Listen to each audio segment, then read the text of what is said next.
Alors, Louis-Sébastien Mercier, dans son tableau de Paris à la veille de la Révolution, livre son opinion sur la liberté des femmes, qu'il estime possible chez les femmes du peuple et non chez les plus aisées, car, écrit-il, la grisette, c'est-à-dire la jeune fille qui doit travailler de ses mains, est plus heureuse dans sa pauvreté que la fille du bourgeois.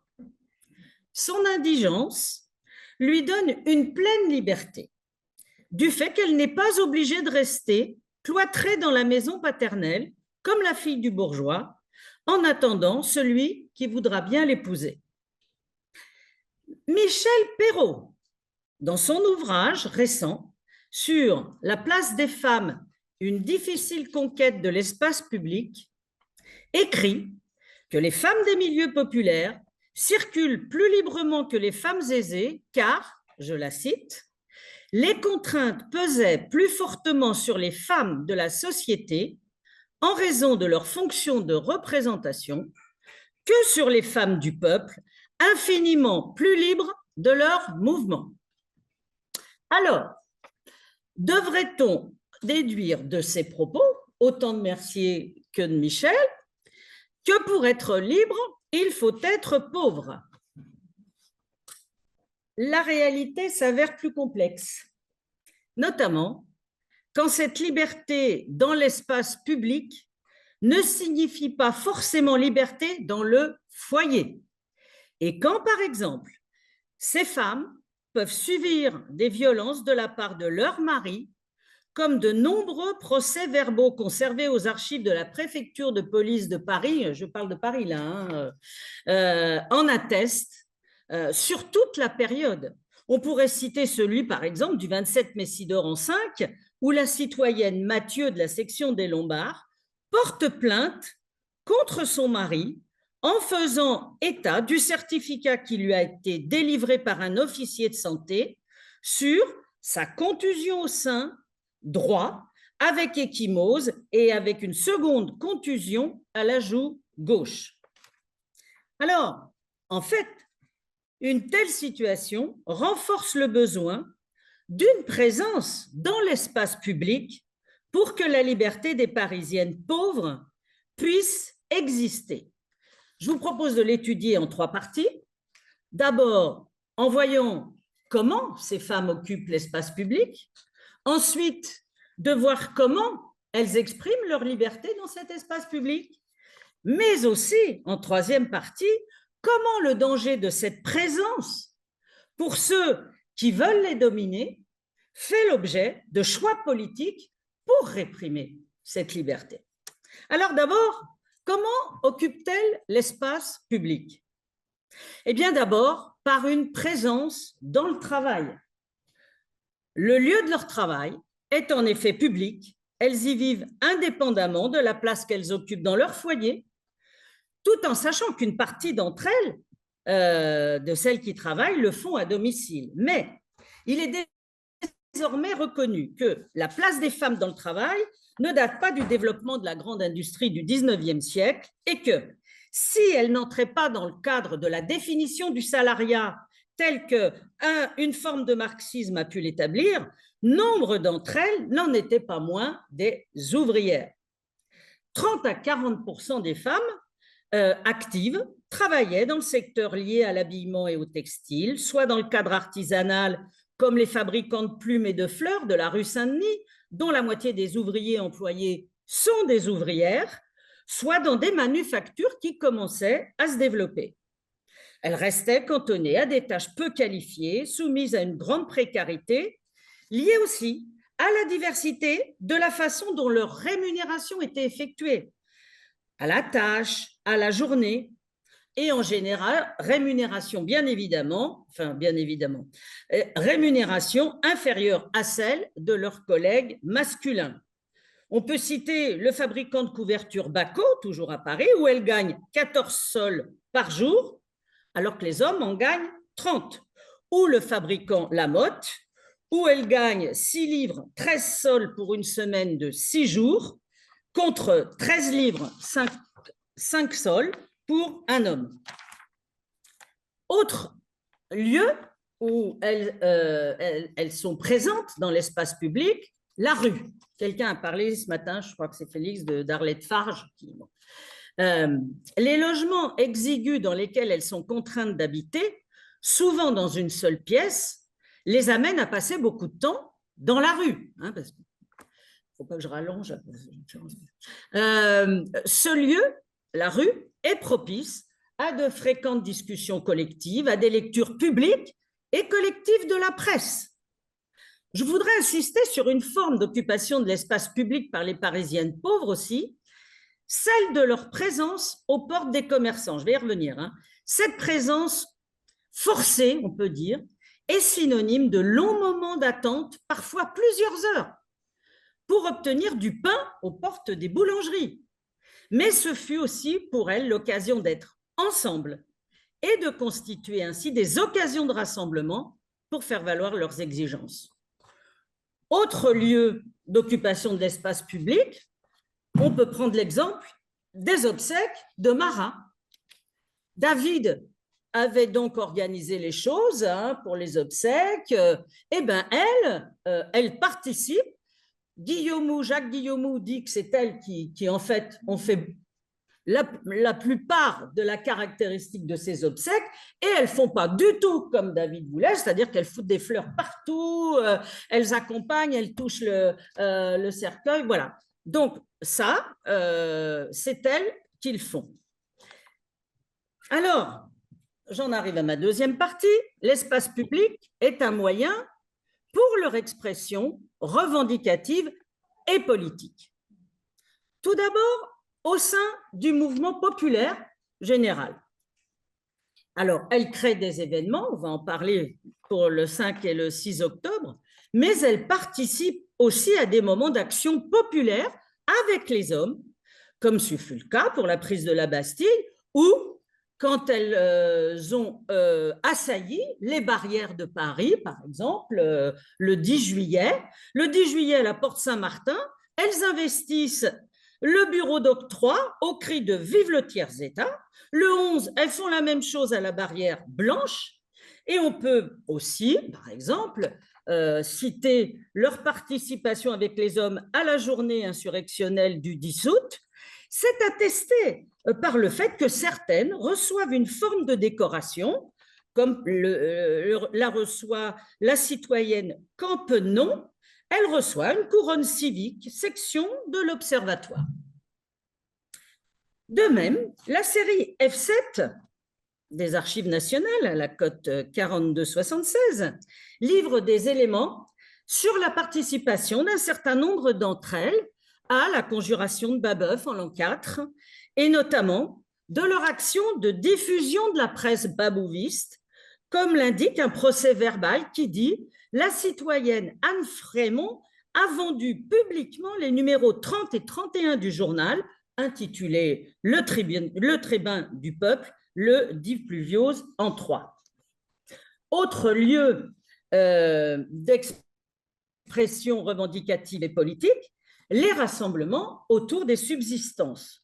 Parce que leurs longues attentes dans les queues pour avoir du pain sont propices à l'expression de revendications. Elles ne font pas qu'attendre, elles profitent de leur présence collective à cet endroit-là pour faire part d'exigences à l'égard de ces commerçants.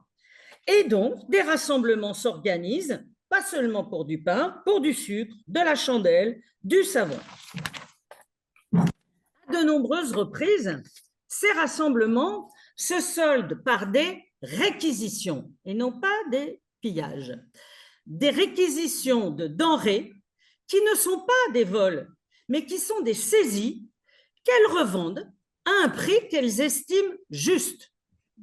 Le 25 février 1993, sur le territoire de la division des 15-20, un rapport de police indique « Toutes leurs boutiques sont pleines d'hommes et de femmes qui se faisaient donner le sucre à 20 sols la livre, le savon et la chandelle à 12 sols la livre. » Le même jour, section des Amis de la Patrie, d'autres s'introduisent chez un épicier du Faubourg Saint-Martin pour lui demander tout ce qu'il avait de sucre, cassonade, savon et chandelle, en lui payant 754 livres au lieu de 1850. Et durant l'an 3, elles continuent. Le 17 Floréal, 6 mai 95, elles sont devant la boutique d'un pâtissier de la rue Montmartre, section du Mont-Blanc, de 5h à 9h du soir pour exiger du pain à 25 sols la livre. Le 9, elles sont devant une voiture qui transportait de la farine, place de Grève, section des Arcis, et elles s'approprient des sacs et ces sacs, elles les partagent et les distribuent pour que ça arrive entre plusieurs boulangers pour les empêcher de vendre à un prix élevé en disant il n'y a que moi qui ai ces sacs. À plusieurs reprises, ce sont des pommes de terre qui provoquent une démarche de la même nature. Il y a plusieurs. Je prends l'exemple du 10 septembre 95. Ce jour-là, une forte opposition s'exprime entre femmes, entre celles qui ne veulent pas payer cette denrée plus chère et avec celles, les femmes de la halle, qui décident qu'elles veulent les vendre assez haut pour se faire plus d'argent. Finalement, eh bien, c'est les femmes qui réquisitionnent les pommes de terre contre les femmes de la halle qui vont gagner avec le soutien de la police qui renvoie les femmes de la halle et qui les oblige à vendre les pommes de terre au prix inférieur à celui qu'elles avaient décidé de le vendre, 20 francs chaque sac. Bon, voilà. Je voudrais prendre aussi l'exemple des blanchisseuses. Leur outil de travail, c'est le lavoir, qui est en soi un morceau de l'espace public, et elles revendiquent auprès des instances dirigeantes de la Révolution les moyens d'exercer ce travail dans les meilleures conditions. C'est le cas pour l'utilisation du savon, mais aussi l'eau de la rivière, dans laquelle elles sont censées exercer leur ouvrage. À Paris, c'est la Seine. Hein. Bon. Le 19 juillet 93, par exemple, elles viennent se plaindre auprès de la police des propriétaires de bateaux qui vidangent dans la Seine. Quantité d'huile qui infecte l'eau, disent-elles, parce que c'est là qu'elles lavent le linge. Et d'autres, sections du Panthéon, annoncent lors d'une assemblée générale, le 20 septembre 93, qu'elles avaient intercepté des sacs de charbon que le propriétaire avait fait venir de Choisy par voie d'eau. Et donc, ça salissait leur outil de travail. Elles n'hésitent pas non plus à se rendre sur les lieux de pouvoir comme la Convention pour se faire entendre. Certaines d'entre elles, d'ailleurs, interviennent en séance le 27 juin 93 pour demander, je les cite, la fixation d'un prix de tous ces objets de première nécessité. Elles sont toujours là sous le consulat quand elles expriment leur mécontentement lors d'un puissant rassemblement Faubourg Marceau, parce que là, carrément, on veut les priver de leur outil de travail avec un arrêté, 12 avril 1801, qui décide les berges de la rivière de Bièvre, dites des Gobelins, seront libres. Et donc, les blanchisseuses n'y pourront plus à l'avenir y blanchir leur linge. Bon, on ne se laisse pas faire. Hein. Alors, autre exemple de l'occupation et de l'investissement de cet espace public, ce sont les ouvrières des ateliers de filature publique. En 1790, le maire de Paris, Bailly, alerte l'Assemblée nationale le 20 janvier sur le besoin de fournir du travail aux femmes nécessiteuses, ce qui débouche sur la création de 2 ateliers de filature pour ces femmes concernées. Elles se retrouvent par centaines en un même lieu de travail. Elles sont, début 1794, plus de 1000, 1091 à l'atelier des Jacobins et plusieurs centaines, 600 à celui des Récollets. Jacobins au sud de la Seine, Récollets au nord de la Seine.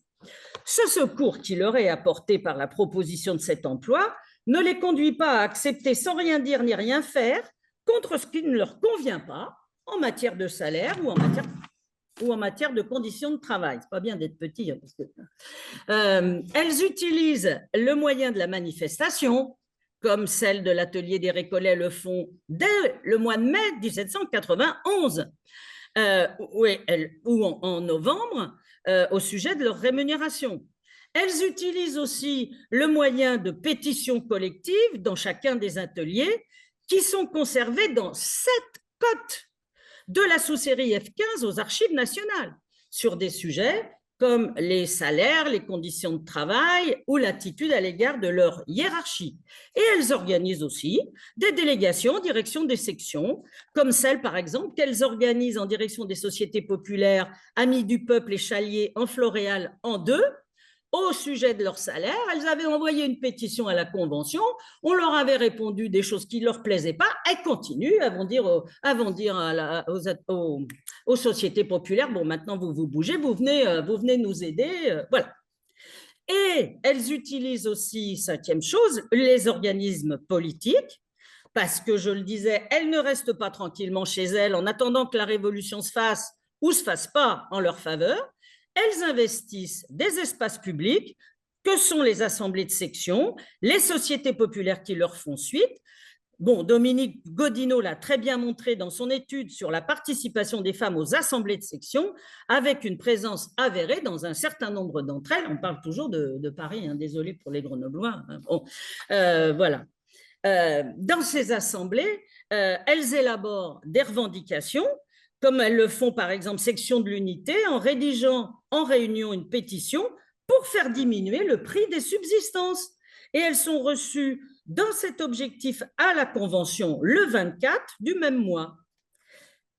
Leur contribution au mouvement populaire parisien des journées insurrectionnelles des 4 et 5 septembre 1993 est attestée, comme sa poursuite durant le mois de septembre, où elles contribuent.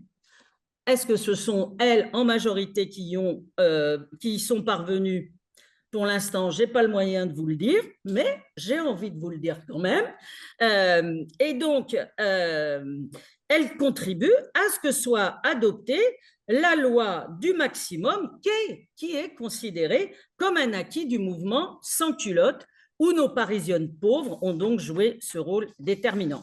Un rapport de police du 20 septembre 1993 l'indique quand il dit « Il règne toujours une grande fermentation parmi les femmes. Ces femmes s'accordent toutes sur un point, le besoin d'un nouvel ordre des choses, qui les tire de la misère où elles se disent plongées. » C'est le commissaire. Hein. Bon, bref.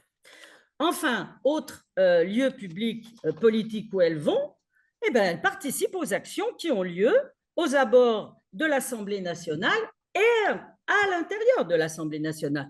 Quand même, elles jouent un rôle les 31 mai et 2 juin pour provoquer la destitution des députés de la Gironde au profit de ceux de la montagne. Les rapports de police le déplorent, je les cite. Des femmes ont mis dans cette mission toute l'insolence possible. Et elles sont aussi nombreuses, par exemple, à investir les tribunes de l'Assemblée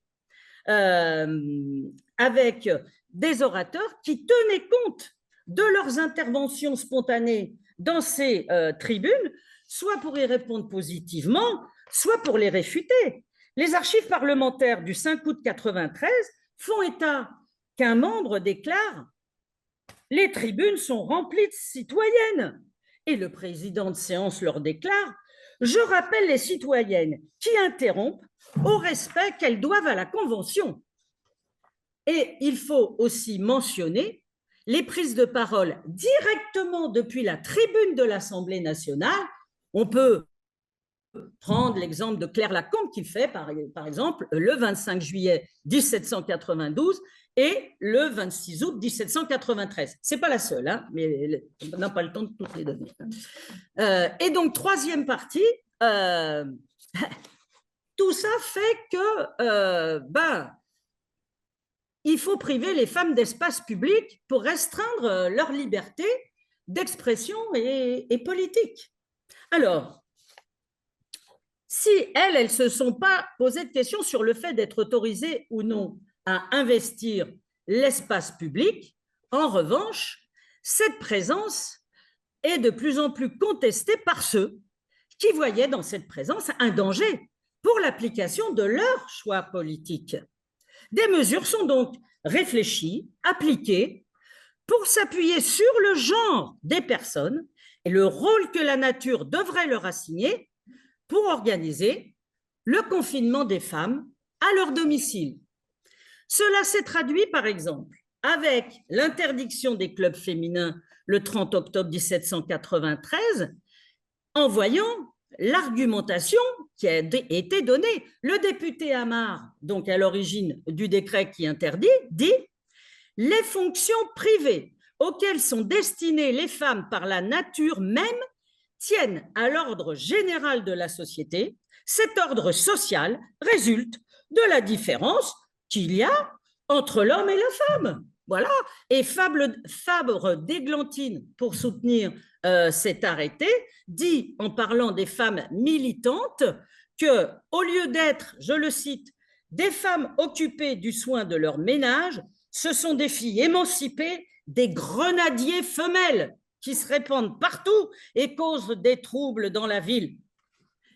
Ça se traduit par d'autres choix politiques effectués par le pouvoir. D'abord, restriction de la présence dans un lieu de travail collectif.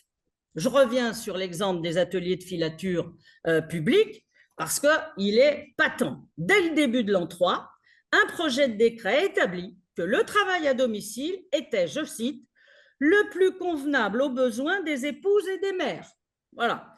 C'est confirmé dans un autre rapport en Floréal en 3, signé par celui qui est en charge des ateliers dans la division du ministère de l'Intérieur, le fameux Derniot, qui dit « Dans le travail à domicile, beaucoup des mères de famille, retenues au sein de leur ménage par le soin d'élever des enfants à la patrie, peuvent trouver un moyen de subsistance. C'est par le travail à domicile que ces mêmes enfants, sous les yeux de leur mère, contracteront de bonne heure l'utile habitude d'être occupés sans exposer ni leur santé ni leurs mœurs à l'influence dangereuse des ateliers publics. » Un même rapport qui préconise de faire refluer dans les familles la classe indigente, c'est toujours des citations, hein, et qui établit de façon assez claire la conception des nouveaux dirigeants du pays à l'égard des pauvres et des femmes. Savoir se taire, travailler pour pouvoir bénéficier d'un quelconque secours à condition d'avoir un mode de vie conforme à ce que les nouveaux dirigeants en attendent. On a donc un décret, le 2 Messidor en 3, 20 juin 1995, qui décide la fermeture des ateliers du Nord et du Midi, Récollet jacobin. Les locaux sont rendus aux congrégations religieuses. Le regroupement s'effectue en remplaçant tous les postes de travail par du travail à domicile, en joignant l'utile à l'agréable, c'est-à-dire à la fois on fait des économies sur les sommes attribuées au secours à la population et on trouve des solutions contre l'organisation collective d'action et de débat des ouvrières. Autre mesure contre la liberté d'expression des femmes dans l'espace public, celles qui sont prises et qui concernent plus directement la vie démocratique. Pierre Cernal a dit, l'an 3 est consacré par les députés qui ont décidé de reprendre le pouvoir à casser la dynamique populaire. Là, on est en plein dedans. Quand c'est confirmé par les lois répressives après l'insurrection qu'elles font en prairial, où elles avaient investi les locaux de la séance de l'Assemblée nationale le premier prairial, 20 mai 1995, au cri de « du pain » et la Constitution de 93. Voilà, on veut manger, mais on veut la politique qui nous permet de continuer à manger. Il fut donc décidé l'interdiction de pénétrer dans les tribunes de la Convention, d'assister à toute assemblée politique et de s'attrouper à plus de 5 dans la rue. Le décret est adopté dès le 4 prairial, il ne perd pas de temps, par la Convention qui dit, je cite, « La Convention décrète que les femmes se retireront jusqu'à qu'autrement, c'est dur à dire, soient ordonnées dans leur domicile respectif, celles qui, 5 heures après l'affichage du présent décret, seront trouvées dans la rue, attroupées au-dessus du nombre de 5, seront dispersées par la force armée et successivement mises en état d'arrestation jusqu'à ce que la tranquillité publique soit rétablie dans Paris. » Enfin, je terminerai par le Code civil.